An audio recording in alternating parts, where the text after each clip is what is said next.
Jadi awalnya dulu sebelum kuliah aku tuh sempat kerja, jadi lulus SMA langsung kerja dulu di sebuah kafe di Purwodadi juga. Nah, apa ya?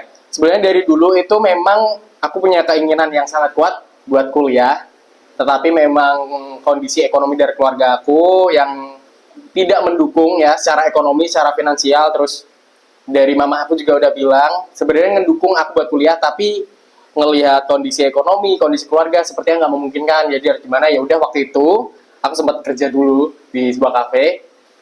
Waktu itu sudah selama 3 bulan, selama 2 bulan berarti, sorry. Selama 2 bulan kerja itu aku selalu nyari-nyari info tentang beasiswa waktu itu. Gimana caranya, pokoknya aku tetap bisa kuliah, mau nggak mau. Walaupun memang dari keluarga itu tidak ada dukungan secara finansial, tapi aku harus mengusahakan gimana pun caranya. Akhirnya waktu itu setelah 2 bulan mencari beasiswa, akhirnya menemukan KIP, beasiswa KIP kuliah di Universitas Anur ini. Ya. Yeah. Dan setelah itu waktu itu mengurus administrasi kurang lebih sekitar 1 bulan, itu juga masih sambil kerja di kafe waktu itu, sampai akhirnya genap 3 bulan kerja, akhirnya benar-benar diterima di Universitas Anur dan akhirnya masuk di sini di Universitas Anur. Berarti ini dari awal kuliah sampai akhir itu bayar sendiri ya, Mas? Dan di support sama KIP ini. Secara teknis tidak bayar sendiri, tetapi tidak dibayarin orang tua juga. Jadi secara teknis memang KIP ini kan negara. Dibayarin negara, betul ya.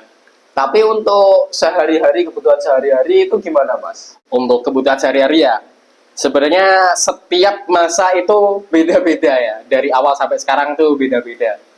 Dari awal-awal dulu banget, pas awal-awal kuliah yang kebutuhannya itu belum terlalu banyak, itu aku masih bisa mengandalkan uang dari KIP.